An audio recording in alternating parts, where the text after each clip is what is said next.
became a children's social worker because I wanted something that was different. Before that, I'd been a motor mechanic, served my time as a motor mechanic. I'd worked in a mill for 13 years and just felt I needed to make a difference and try and make a difference in people's lives. The roles I've done as a children's social worker, it's been very varied. I mean, that's a nice thing about the social work profession. I started in the youth offending team. I then went off and qualified and chose to go down the child protection children's route. But since then, I've done work in residential and I'm now in fostering recruitment.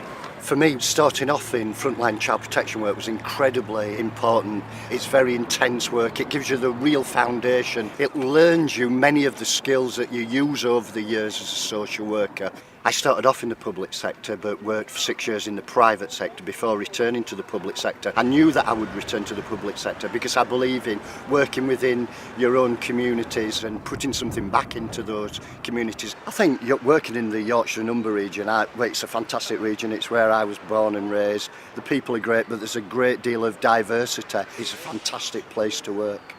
When I talk to people about what I do as a social worker, it's obvious that they have very little idea about what social workers do day to day. The only thing they know about social workers is what's often on the front pages of the media when things are going wrong. They don't see the work that goes on behind the scenes.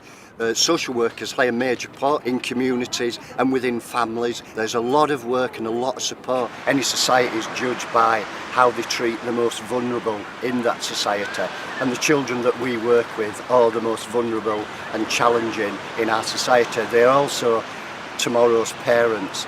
And I think it's important that we try and impact on their lives now. Social work is my perfect job. It's different every day. There's a new challenge and you actually feel as though you're making a difference. The most rewarding part, I think, is getting a result in court. It's putting the hours of work in, coming away at the end of a day in court with a care order, knowing that that child is going to be safe for that night, that week, that month, the rest of her life, hopefully.